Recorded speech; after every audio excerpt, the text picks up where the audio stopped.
السلام علیکم. زه حمزه رسول تاسو ګوري بنو ریپورټرز اول خو زه تاسو ته د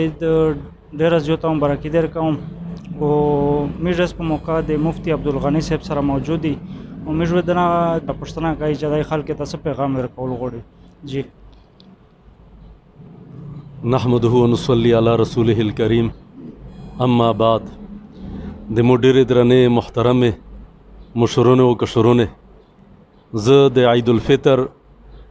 په دا مقابله ټول خلک ته عید مبارکباد ورکوم او خصوصا کیمه ملګری چې د شجې پیرا کړلې دغه یقینا په خپل ژوندۍ شي یو لوی سعادت میندک والله پاک تمیشتو سے بار بار دا سعادت تر نصیب کو خو عموما د عید په مقابله دغه کېږي چې د میشتو سره غریبه طبقه موجوده وي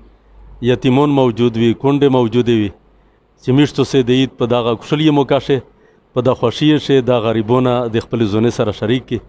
الله پاک میشتو سے ته په دنیا شاو په آخرت شاو په دا باندې اجر نار نصیب کړي. مفتی صاحب لکانن صاحب او د غاتیم د زینا او فایرینګ چلا گیا د لکه دغه حواله سره ته خلک ته څه میسج ورکول غواړي؟ په دا حواله باندې زه دا اپیل د ټولو مسلمانانو ورینه نه وکړم چې چونکه دا تبذیر دا فضل خرسیدو په دا شی څه کې سم نه د دنیا فائدہ شته او نه د آخرت فائدہ شته و دا الله پاک حرام کړه ده. الله پاک فرمایي چې ولا تبذر تبذیرا ان المبذرین کانوا اخوان الشیاطین. دا فضل خرسی کوین کې خلق دا د شیطان ورینه الله پاک بللی دي به دغه وجنه